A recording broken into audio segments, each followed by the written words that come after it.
Bienvenido a este mini retiro de 3 partes. He titulado este retiro Bendición en tiempos del COVID-19. Esta es la primera parte de 3. Soy el padre Austin Doran en la iglesia de San Antonio en San Gabriel.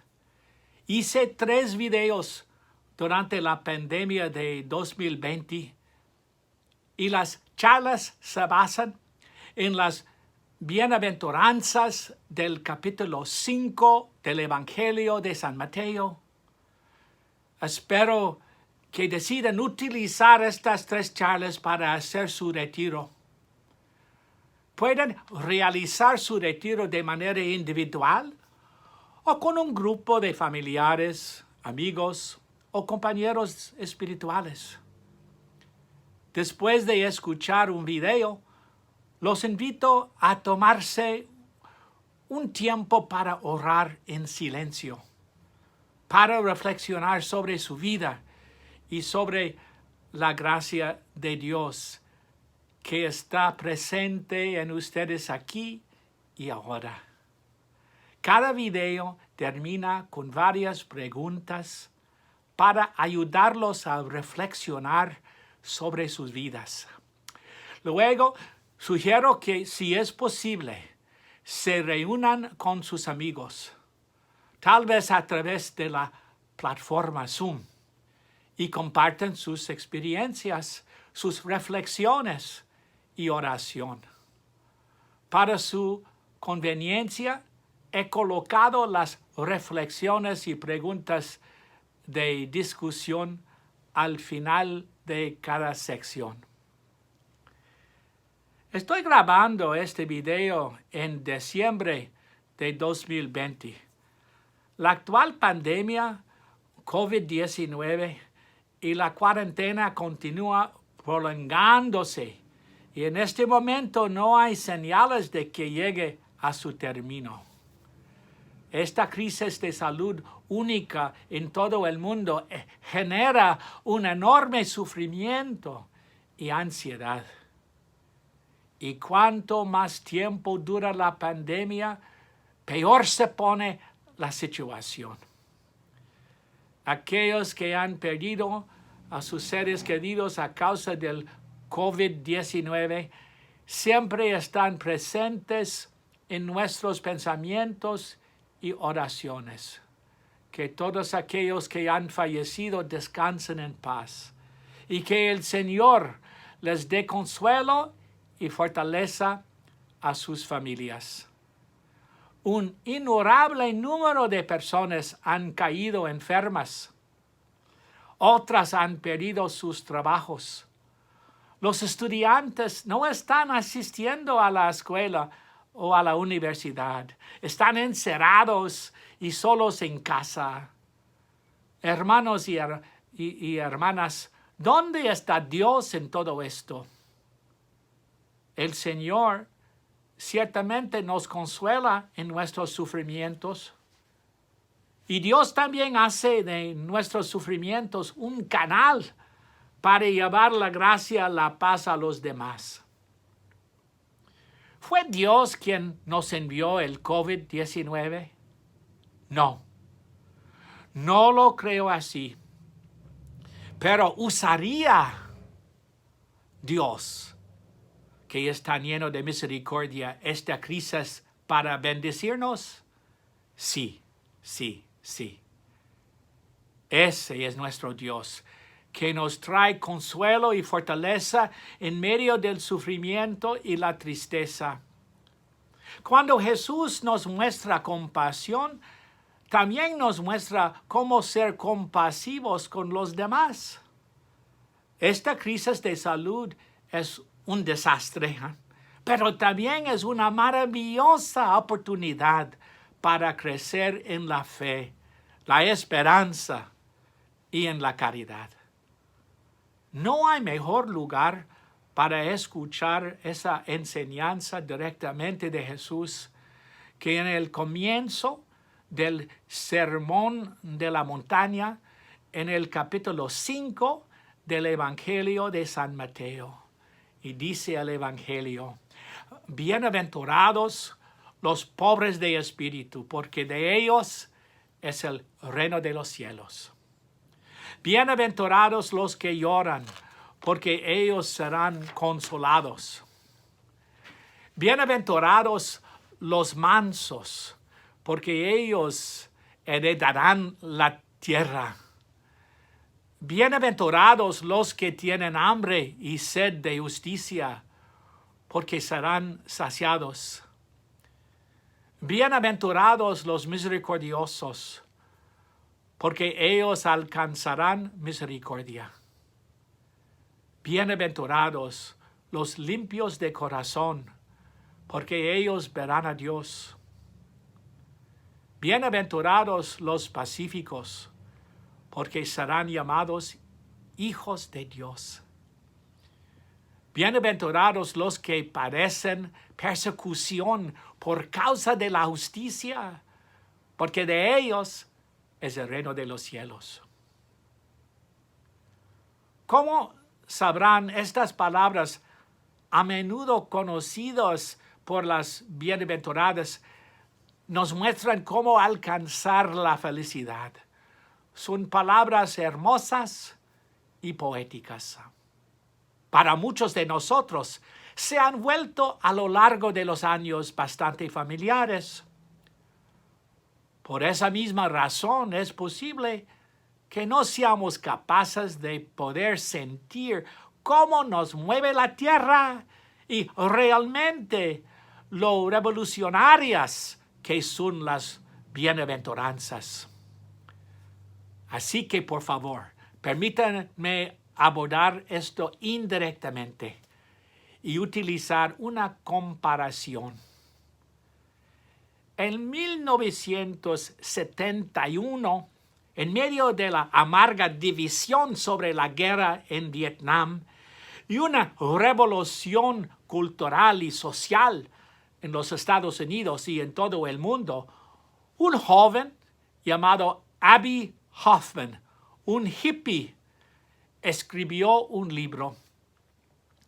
Ofreció un manual para aquellos que deseaban oponerse a toda autoridad y ser liberados en todos los detalles de su vida.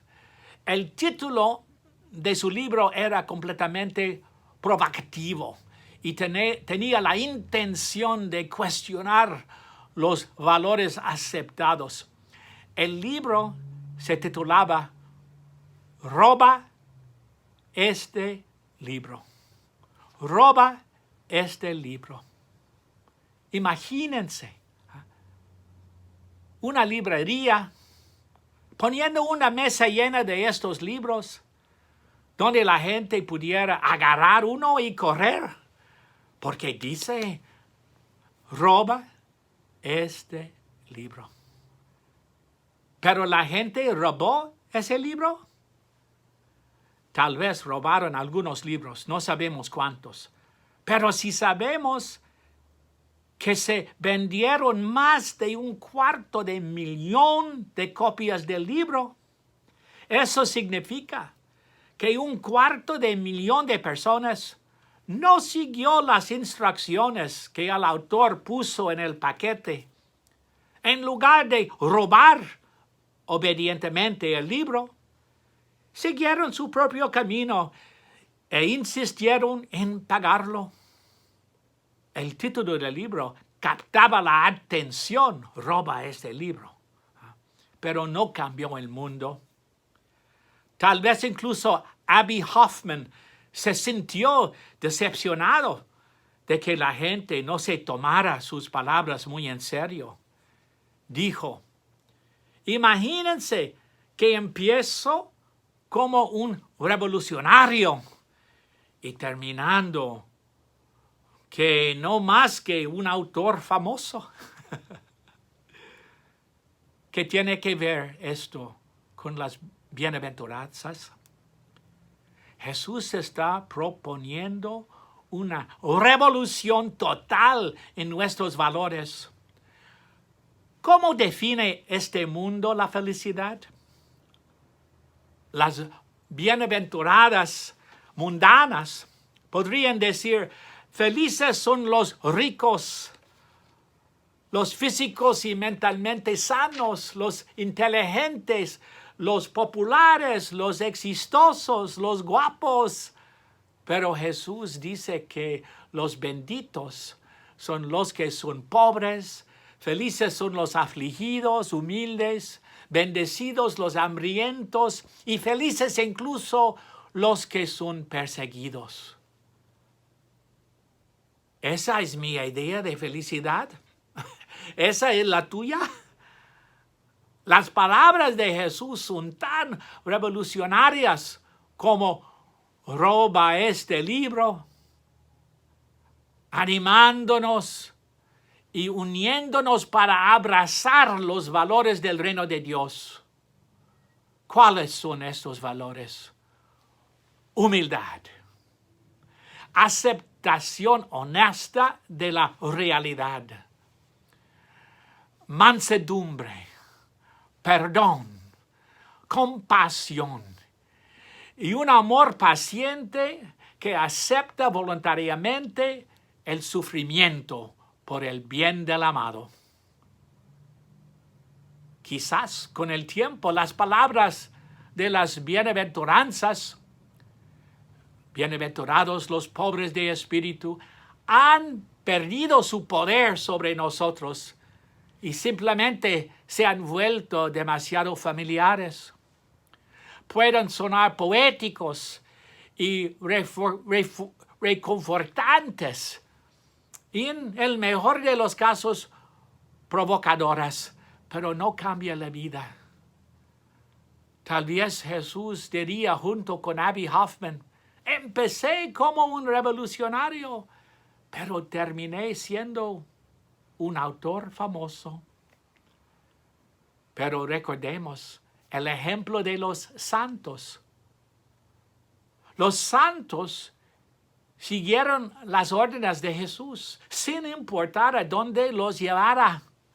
Piensen en un santo como la Santísima Virgen María, el Papa Juan XXIII, San Francisco de Asís. Ellos vivieron los valores del Evangelio. El Evangelio no es solo pensamientos sagrados, citas citables, apropiadas para una vidriera o una almohada bordada. El Evangelio nos proporciona un programa de vida para ponerlo en práctica. Hay una historia maravillosa en el primer libro de Samuel sobre el profeta Samuel cuando era apenas un adolescente. Él trabajaba como ayudante del profeta Elí. En medio de la noche, Samuel seguía oyendo una voz llamándolo y pensó que era su jefe Elí. Pero Elí entendió que era el Señor quien estaba llamando al joven Samuel. Y él le instruyó, cuando escuchas esa voz, di, habla, Señor, que tu siervo escucha. Qué hermosa oración para nosotros hoy mientras nos preparamos para considerar el significado del Evangelio. Le pedimos al Señor que nos ayude a escuchar estas palabras familiares de una manera fresca y nueva, y que reciba estas palabras con un nuevo entusiasmo y que lleva a cabo esas enseñanzas con una nueva resolución y determinación. Decimos, habla, Señor, tu siervo escucha. Así consideremos las bienaventuranzas. Hay 8 bienaventuranzas. En este video me enfocaré en las primeras 3. Jesús dice, bienaventurados los pobres de espíritu, porque de ellos es el reino de Dios.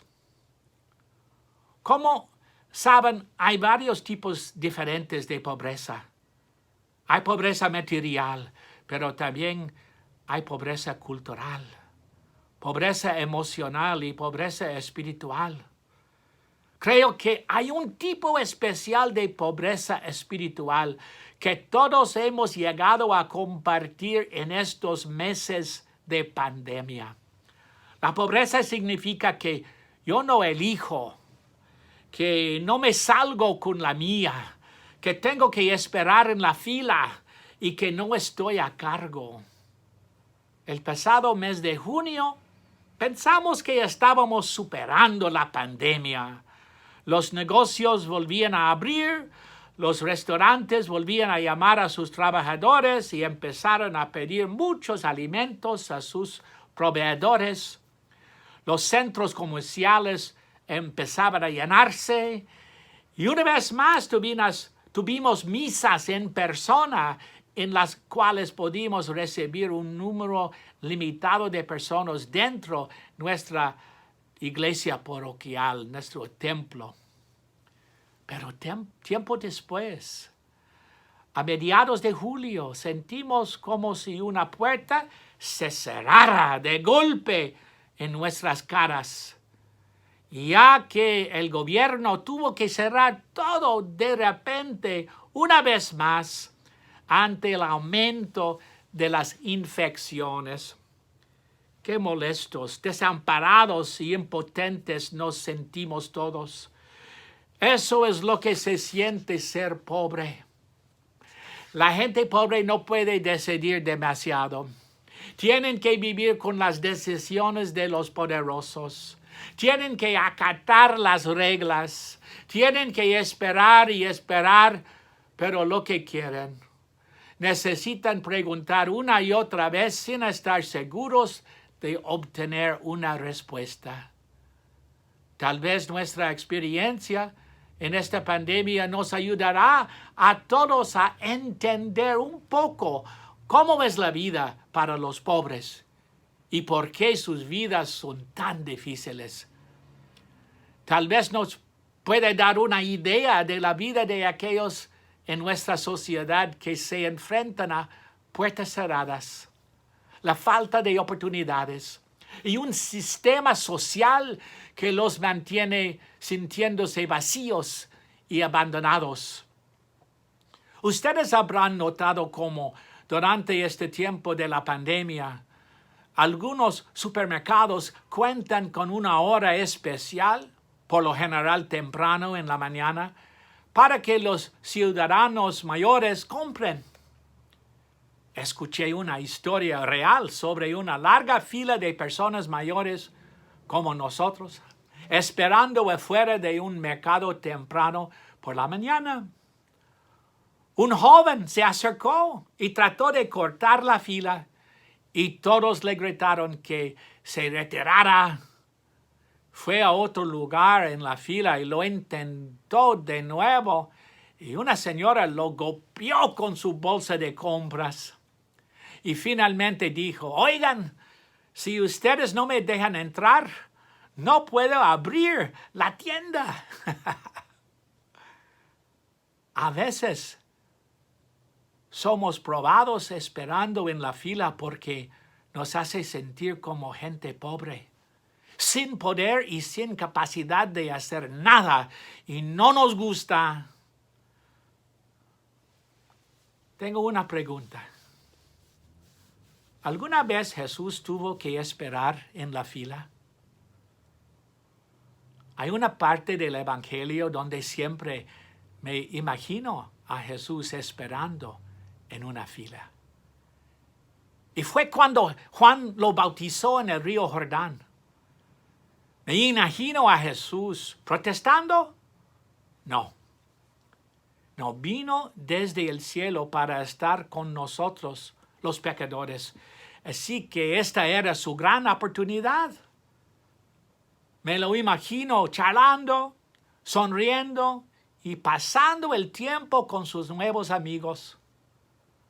Tal vez Jesús tuvo ganas de hacer una pequeña travesura y estaba esperando la expresión de asombro en el rostro de Juan cuando Jesús finalmente llegó al frente de la fila y se presentó para el bautismo.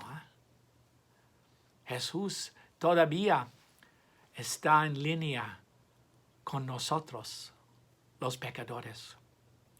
Jesús está con nosotros, esperando en largas filas, ya sea en el supermercado, en el vestíbulo de la sala de emergencias, o esperando para ir a la confesión, o en alguna oficina del gobierno en busca de la ayuda que necesita. Jesús era pobre de espíritu. Se despojó de sí mismo para convertirse en uno de nosotros. Desde su nacimiento en un granero en Belén hasta su entierro en la tumba de otra persona, tuve que confiar totalmente de su Padre Celestial. Y el punto culminante de la pobreza de Jesús fue su sufrimiento y muerte en la cruz. Lo perdió todo por nuestro bien. Fue traicionado, abandonado, juzgado, golpeado, sin piedad, desnudado, ridiculizado, condenado, aparentemente condenado por completo. Así es precisamente como Jesús nos salvó. Jesús nos enriqueció por su pobreza. Por sus heridas hemos sido curados. Con su cruz y resurrección nos ha liberado. Él compartió con nosotros todo lo que era suyo. Nos dio el amor de su Padre, el cuidado de su madre, su oración, su compasión, su aliento de vida, el Espíritu Santo que aún nos da vida. Jesucristo nunca cierra la puerta a un corazón necesitado. Jesús abre puertas a los demás y nosotros también. Jesús no hace esperar a los pobres y a nosotros tampoco. Sus ojos y su corazón siempre van hacia el último en la fila. El que se siente abandonado, el que puede estar sintiéndose desesperado. Si vemos con los ojos de Jesús, nosotros también estaremos atentos a los pobres para que podamos estar en línea con ellos por un tiempo y enriquecerlos ofreciendo respeto, una sonrisa y además de ofrecer la poca ayuda que podemos dar. Jesús dice: bienaventurados los afligidos, porque ellos serán consolados. Vivo en el Valle de San Gabriel. Y a mediados de septiembre pasado, los incendios estaban arrasando. Al crecer en Los Ángeles he podido ver muchos días de contaminación y humo, pero nunca había visto una semana entera de aire que te asfixia y 6 días de ese enfermizo brillo amarillo en lugar de la luz del sol. Mientras todos corríamos a través del humo con nuestras máscaras, miré al cielo con una profunda tristeza y me pregunté, ¿qué le estamos haciendo a nuestro mundo? ¿A veces sientas esta tristeza y te preguntas lo mismo? Y sabemos que hay millones de personas de todo el mundo cuyo medio ambiente ya no puede sostenerlos. Piensen en los incontables millones durante los últimos 150 años quienes han sido impulsados por la pobreza a abandonar sus hogares en el campo y obligados por las circunstancias a unirse a las multitudes necesitadas y desesperadas en la ciudad abarrotada y sucia. En otras partes del mundo se están saqueando y despojando enormes bosques, desalojando a todos los habitantes de los bosques, incluidas las comunidades humanas que viven allí. En su maravillosa carta, Laudato Si, el Papa Francisco nos llama al arrepentimiento por el abuso de nuestro medio ambiente, pero también nos llama a la acción en defensa de la creación de Dios, que es también nuestro hogar común. Él reconoce honestamente que bien podemos estar dejando a las generaciones venideras escombros, desolación y suciedad, pero afirma que la humanidad todavía tiene la capacidad de trabajar juntos en la construcción de nuestra casa común.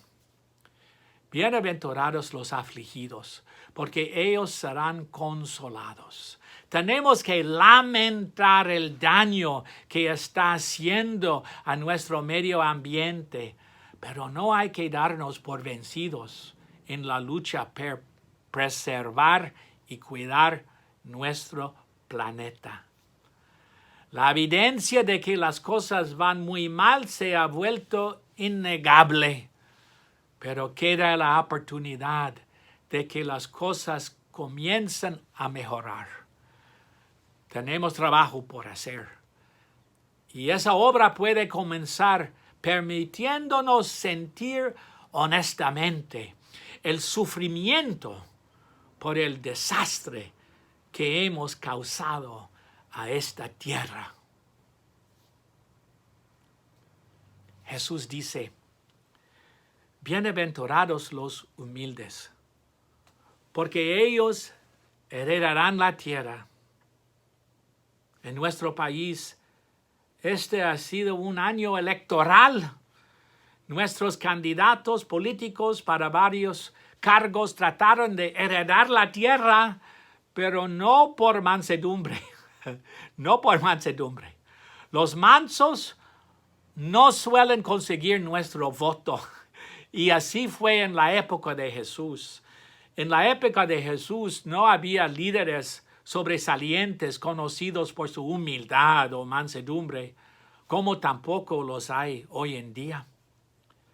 Ahora, algunos de los campeones y héroes de nuestra propia cultura pueden haber comenzado humildes y oprimidos, pero son famosos porque aprendieron a hacer valer sus derechos y mostraron a otras personas desamparadas cómo hacerlo. En ese contexto, para nuestra cultura, la mansedumbre o la humildad no son en absoluto atractivos. La mansedumbre nos parece pasiva e incluso irresponsable o perezosa. Jesús, por supuesto, trabajó muy duro y caminó muchos kilómetros proclamando el reino de Dios. No era pasivo ni irresponsable. Habló y actuó con una gran autoridad, ejerció el poder divino. Pero Jesús también fue amable, disponible, listo para recibir incluso al hijo más herido y angustiado de Dios. Incluso con todo su carisma y autoridad espiritual, Jesús nunca actuó como una celebridad o un dignatario. Un suministro constante de empatía y cuidado por nosotros fluye desde lo más profundo del Señor. Trae un abundante manantial de bondadoso interés en nosotros. Está completamente disponible para nosotros.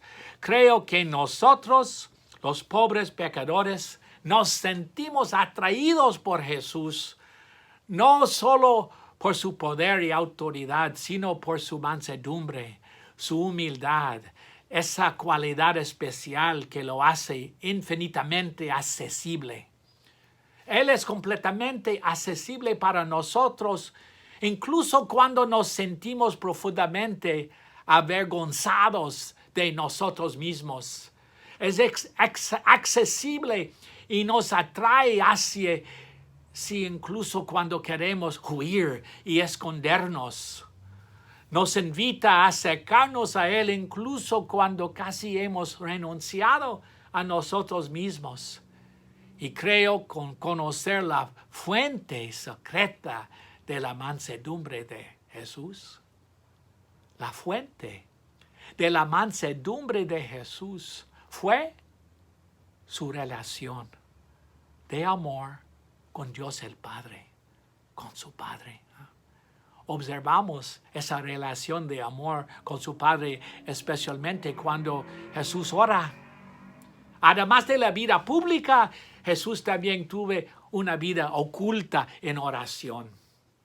Además de ser activo, Jesús se retiraba regularmente y entraba en una comunión silenciosa con su Padre.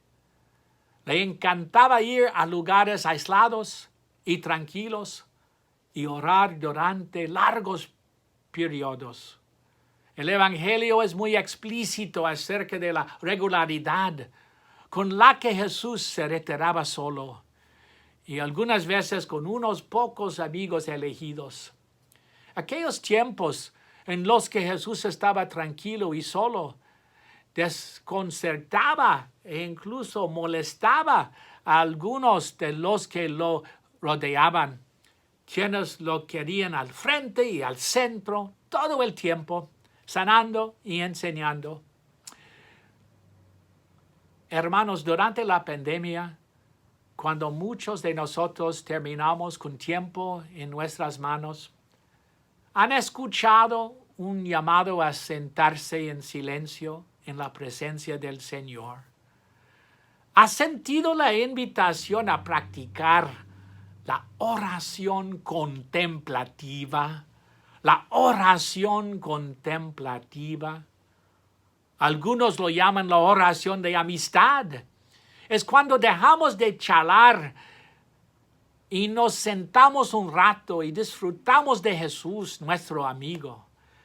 Es una larga mirada amorosa intercambiada entre nosotros y el Señor.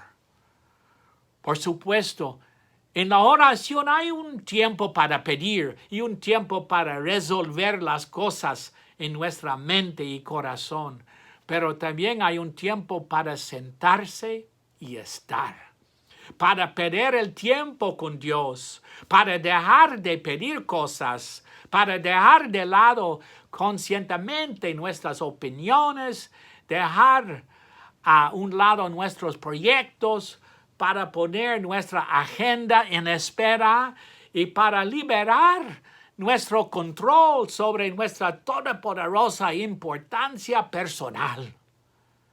Hay un momento para dejar de escuchar nuestro propio monólogo interior repetitivo y autorreferencial. Hay un tiempo para ser lo suficientemente pequeño y ser lo suficientemente débiles como para dejar que Dios nos ame por un tiempo. Los humildes y mansos entran en la presencia de Dios. Si insisto en mi importancia, mi prestigio, mi rectitud, mis opiniones, entonces yo no puedo entrar a la presencia de Dios. El corazón humilde aprende a esperar, postergar, a rendir culto, a inclinar la cabeza y inclinar mi espíritu orgulloso, a escuchar con mi corazón, a prestar atención, a notar. El manso aprende a no hablar, o al menos a hablar un poco menos, a no prestar mucha atención a mi conversación interior, a cómo no huir de la tranquilidad y a tolerar suavemente los sentimientos de aburrimiento y el miedo que a veces se experimenta durante la oración tranquila. Los humildes y mansos aprenden a recibir a Dios, a recibir a Dios. Al ganar a Dios, lo ganan todo, de modo que si heredan la tierra en este tiempo de pandemia, el Señor le invita a la práctica de la oración silenciosa. Siente el llamado a contemplar a Dios. Podemos llegar a ser lo suficientemente humildes y mansos para acercarnos a Dios y permitir que Dios se acerque a nosotros.